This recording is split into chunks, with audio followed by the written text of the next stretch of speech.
Selamat sahabat buat kita semuanya. Selamat sahabat. Salam. Salam. Baik, terima kasih saya ucapkan kepada ayah yang sudah memberikan kesempatan untuk saya membawakan firman pada siang saat ini. Sebenarnya saya belum layak untuk membawakan firman, terlebih di hadapan orang tua kami, karena saya masih muda. Akan tetapi dalam hal melayani, tua muda tidak menjadi ukuran. Sama halnya dengan Yesus yang sudah melayani sejak umur 12 tahun di bait suci. Itulah yang harus menjadi teladan kita. Jadi bila mana nanti ada kesalahan, saya minta maaf. Baik, terima kasih juga lagu pujian yang dibawakan oleh Ibu Ginting. Biarlah dari lagu pujian tadi itu menjadi berkat bagi kita dan kemuliaan bagi nama Tuhan. Sebagai judul khotbah yang akan saya bawakan adalah bagaimana kita mengenal Tuhan. Judulnya bagaimana kita mengenal Tuhan. Saya akan kembali bacakan ayat intinya. Matius 25 ayat 32. Lalu semua bangsa akan dikumpulkan di hadapannya, dan ia akan memisahkan mereka seorang daripada seorang, sama seperti gembala memisahkan domba dari kambing. Jadi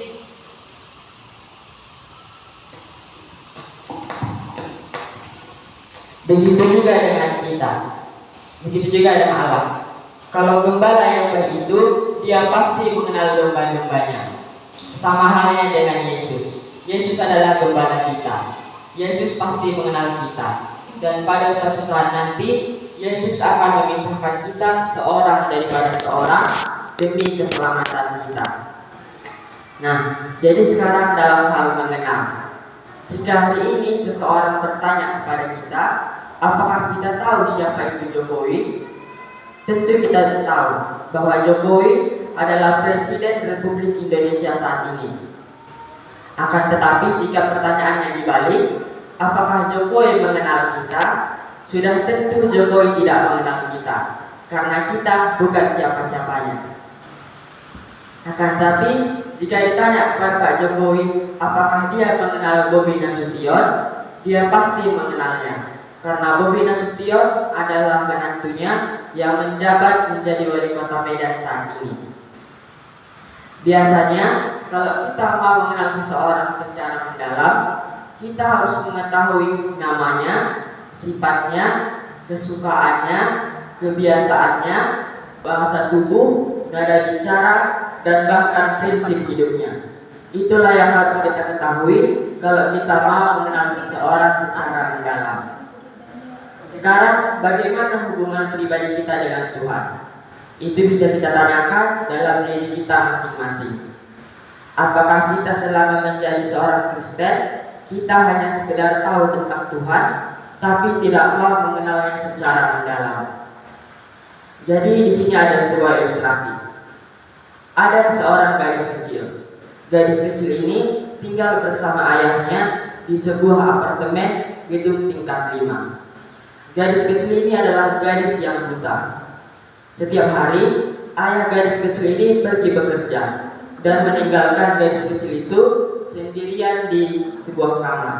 Dan ayahnya juga selalu mengunci kamar itu agar gadis kecil itu tidak pergi kemana-mana. Nah, jadi pada suatu hari saat ayahnya pergi bekerja, gedung di lantai bawah itu kebakaran, sehingga membuat semua orang panik dan berusaha menyelamatkan diri. Akhirnya datanglah tim bantuan dan pemadam kebakaran dan mulai menyelamatkan orang dan juga mulai memadamkan api. Akhirnya sudah banyak orang yang bisa diselamatkan dengan cara menyuruh orang itu melompat dari atas gedung ke bawah, yang di bawah sudah disediakan sebuah matras. Akan tetapi api tadi masih belum bisa dipadamkan dan mulai naik ke lantai 2. Akhirnya tinggallah gadis kecil tadi yang belum bisa diselamatkan. Banyak orang yang berteriak, "Nak, lompatlah, lompatlah agar engkau selamat." Akan tetapi karena gadis kecil itu buta, sehingga dia tidak bisa melihat apa yang terjadi, dan juga dia tidak mengenal siapa yang memberi perintah itu, hingga akhirnya dia hanya terdiam di dekat sebuah jendela. Lalu tak lama kemudian datanglah ayahnya. Saat ayahnya melihat gadis kecil itu masih di atas, ayahnya pun langsung berteriak, "Nak, lompatlah, ayah ada di sini." Saat mendengar suara ayahnya, gadis kecil itu pun langsung melompat, sehingga dia pun bisa diselamatkan. Jadi begitu juga dengan kita. Kalau kita mengenal suara Tuhan, yakin kepada Tuhan, dan menuruti perintahnya, kita pasti diselamatkan. Sama seperti gadis kecil tadi. Karena dia mengenal suara ayahnya, yakin kepada ayahnya, dan menuruti perintah ayahnya, sehingga dia selamat. Jadi dalam Injil Matius, Tuhan Yesus memerintahkan kita untuk mengenal Dia secara benar. Kita baca ayatnya dalam Matius 7 ayat 21 sampai dengan 23. Saya mohon 3 orang yang bisa membacakannya, 1 orang 1 ayat. Matius 7 ayat 21 sampai dengan 23.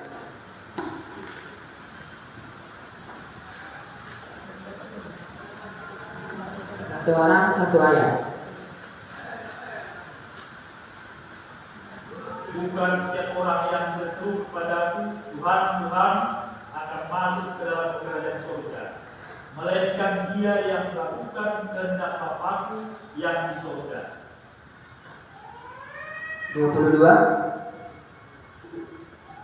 Pada hari terakhir banyak orang akan berseru kepadaku, Tuhan, Tuhan, bukankah kami bernubuat demi namamu dan mengusir setan demi namamu dan mengadakan banyak mujizat demi namamu juga?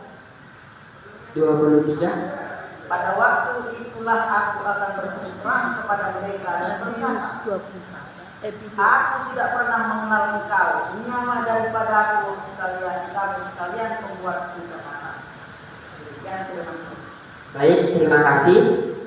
Jadi makna yang bisa kita ambil dari ayat ini adalah, walaupun banyak yang berseru Tuhan, Tuhan, Tuhan, memuji demi nama Tuhan, mengusir roh jahat demi nama Tuhan, melakukan kesembuhan demi nama Tuhan, belum tentu dia mengenal Tuhan. Karena mengenal Tuhan berarti melakukan perintahnya yang difirmankannya. Apa itu perintahnya? Perintahnya adalah 10 hukum Taurat. Walaupun itu harus melawan kedagingan, dharma, dan harus melawan kehidupan dunia, mari kita sama-sama memiliki pengenalan yang benar akan Tuhan, sehingga saat berdiri hadapannya kita tidak ditolak, karena Dia mengenal kita. Karena kita sebagai umat Tuhan, kita harus melakukan perintahnya, maka kita bisa diselamatkan. Jadi sebagai ayat penutup, kita baca Alkitab kita dalam Hosea 4 ayat 6. Umatku binasa karena tidak mengenal Allah, karena engkaulah yang menolak pengenalan itu. Maka aku menolak engkau menjadi imamku. Dan karena engkau melupakan pengajaran Allahmu, maka aku juga melupakan anak-anakmu. Jadi demikianlah firman Tuhan yang dapat saya bawakan. Kiranya melalui penurutan kita pada firman-Nya, kita boleh diselamatkan. Tuhan memberkati. Selamat sabat. Amin.